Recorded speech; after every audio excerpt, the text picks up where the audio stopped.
The Principality Stadium and Purchasing Cycle by Abby Meek, Charlotte McMahon, Kirsty Bradley, Michaela Harris and Stacey Jones. The Principality Stadium business needs are ever evolving. The COVID-19 pandemic has shown just how quickly things can change, and businesses must evolve and react to this ever-changing and unsettled environment. The current security contracts for the Principality Stadium require reassessing and updating to ensure that all eventualities are covered, looking at risks and ensuring that they continue to have a good working relationship with all stakeholders. The Principality Stadium is the National Stadium of Wales and it was completed in 1999. It's located in its capital, the city of Cardiff.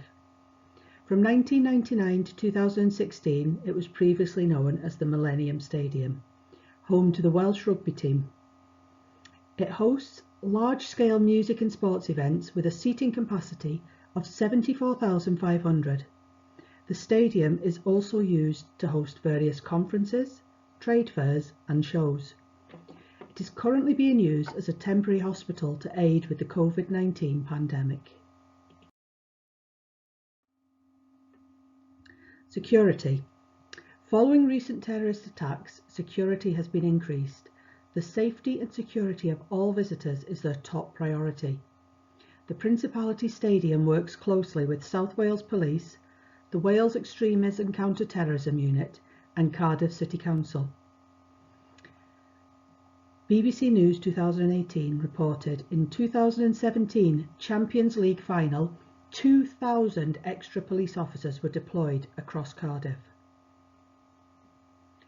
They also work closely with Cardiff City Council. Road closure plans are put into place around the stadium with anti-vehicle countermeasures being used. That's from the Principality Stadium website 2021. Due to COVID-19, then the function of the stadium has changed, but security is still required, ensuring the safety of those using the premises. They use licensed security guards that are trained to deal with the unexpected and prevent problems occurring. This helps to reassure the public that they will be protected. Given the unknown nature of the current pandemic, the Principality Stadium needs to start looking to re-tender for new contracts for upcoming future events. The BBC News 2018 reported the cost of security has risen by 50% since 2018. SIP's purchasing cycle. Identification of need. This first stage is dedicated to identifying where the need of security is to be met.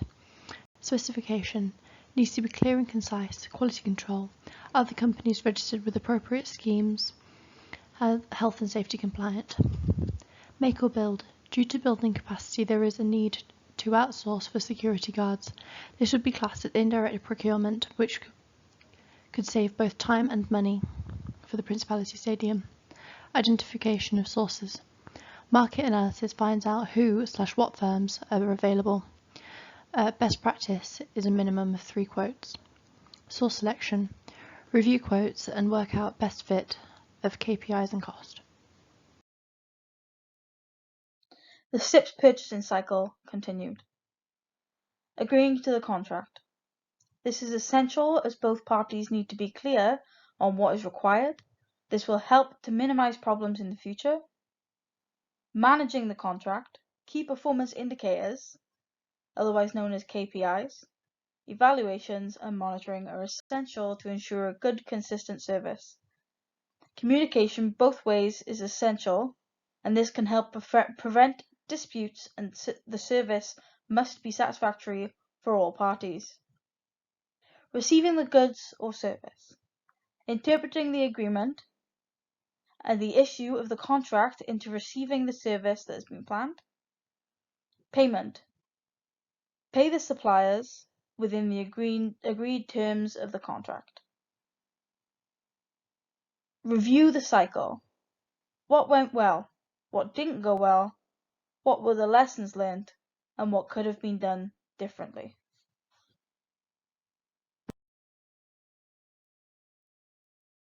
The ethical and social aspect. Corporate social responsibility, otherwise known as CSRs, are a continuing commitment made by businesses to ensure they behave ethically and contribute to the economic development and improving the quality of life of the workforce and the community they're in. There is a hierarchy of CSR responsibilities as shown in the diagram. Firstly, there are economic responsibilities. The business must be profitable, the foundation upon which all others rest. Then there are legal responsibilities. They must obey the law. Then there are ethical responsibilities. Do what is right, just, and fair. Philanthropic responsibilities are the last of the responsibilities. They must contribute resources to the community in which they are based. This diagram is taken from Carroll's Ethics and Stakeholder Management, Business and Society book. The ethical and social aspect continued. Modern slavery, sustainability, and the ethics agenda is now part of every business decision we make daily. It needs transparency right through to the supply chain. Ethics has to be second nature. Malcolm Harrison, 2021. Social value may mean a commitment to the environmental issues in procurement, but social value can also encompass elements that are closer to home for businesses. Companies treating their employees well is a type of social value. Paying the living wage to all workers, for example, contributes both to the employee well-being and the local economy. Delta eSourcing, 2020.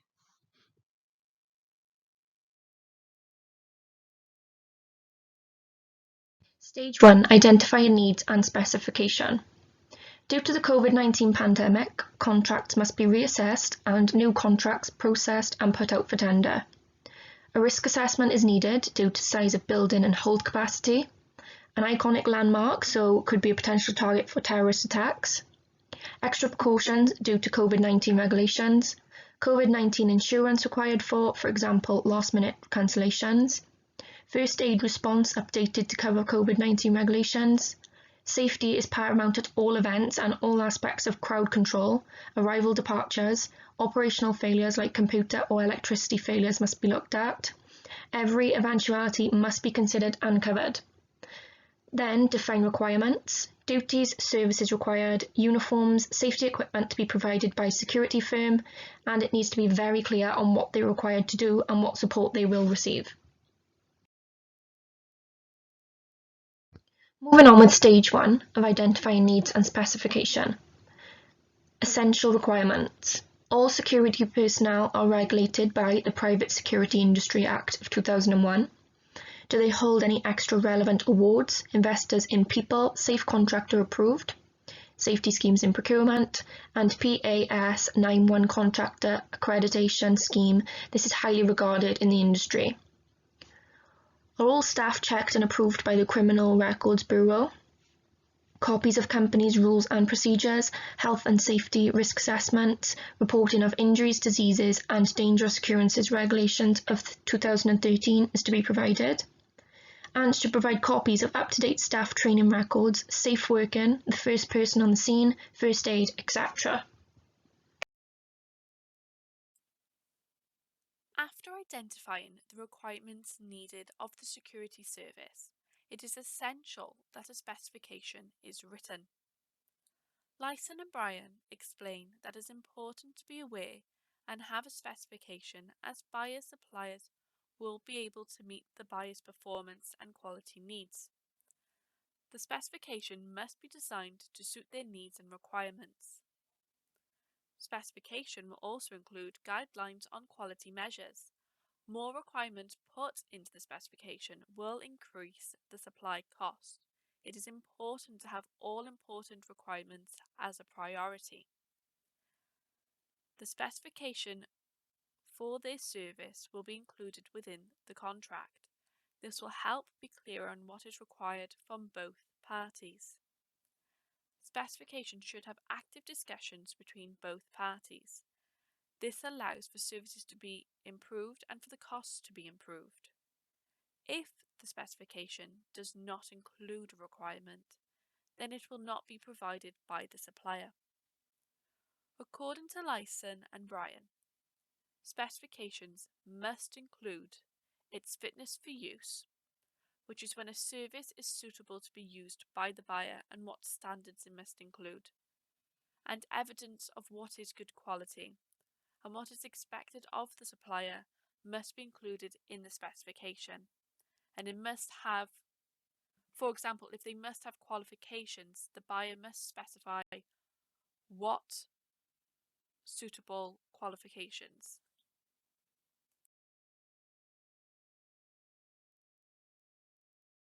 Moving on to stage 2, which is identification of sources and source selection. So can they hire their own security? Why have a supplier and not their own? Due to the numbers required, it would be beneficial to have core staff for steward roles and outside security for other roles. It is more cost effective to outsource a security team, as they are responsible for ensuring all their staff have the relevant qualifications, uniforms and equipment, which is indirect procurement. Then identify sources, so local security firms such as Envisage, CETAN, A&R Security Service, or Out with Cardiff, which is Churchill Security and OM Security. Source specification, which is a supplier, so what are the companies, can they provide staffing at required level and cover any eventualities or problems that may arise? Are they financially secure and do they have a good reputation? Stage 2. Identification of sources and source selection continued. Send out offers for tender / quotes and look at all options. Must be transparent in the tender process. Best practice in procurement requires that all competitors receive the same information. That approach aids transparency as well as promoting effective competition. Effective competition in turn ensures the best chance of obtaining value for money. Lyson and Farrington, 2016. Select a source. When selecting a source, the Key Performance Indicator, KPI, is a beneficial tool as it looks at the best fit for the specification set by the business. After completing the KPI on the next slide, supplier C came out with the highest source and therefore comes across as the best fit.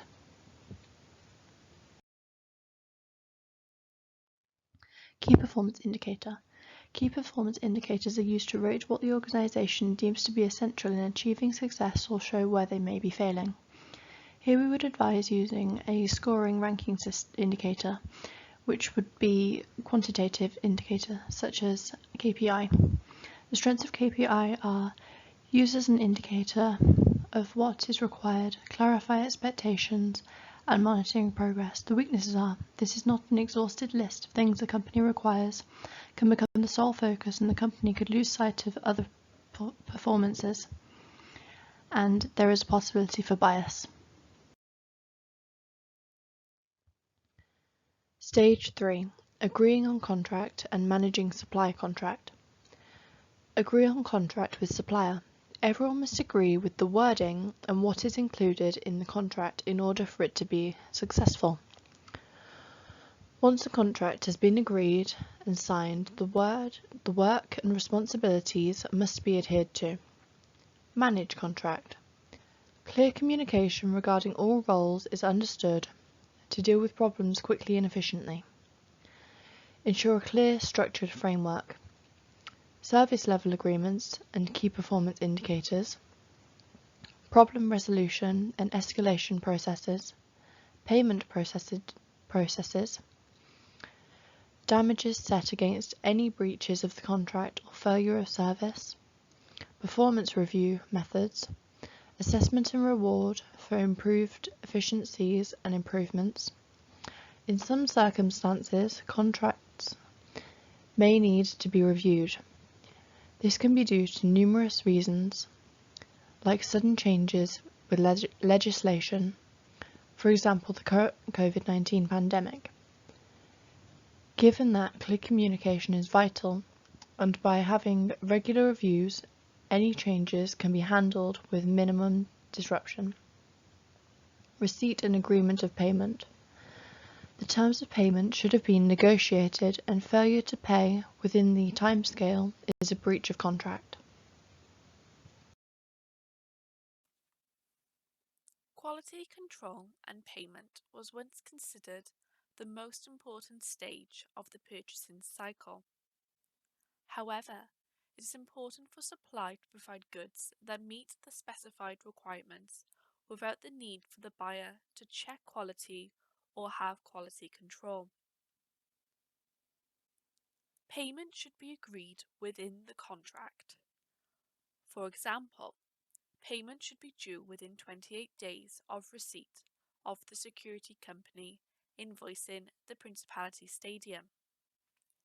It is important for both buyer and supplier to be protected by a contract. However, some clauses, such as force majeure, allow the party to be protected if any circumstances that may delay the supply to happen. Bailey et al. Describe force majeure as a clause that protect either supplier or buyer that are unable to carry out their contract obligations due to reasons outside of their control. Then they are not liable for any delays. These conditions do not include weather. However, they include lockouts, strikes, and government intervention. If at any time the delay time is unreasonable for the opposite party, then they may cancel their contract. Once the cycle is complete, it is important to review to see if any improvements can be made before the cycle is repeated. This can include adding additional supply, changes to contracts, etc. During this, the buyer may decide on if a second supplier is needed or if more than one is needed for different events. When reviewing the cycle, it is important for all stages, requirements, and satisfaction to be put into consideration before starting the cycle again. Thank you very much and diolch yn fawr for watching. References are included in the slides that follow.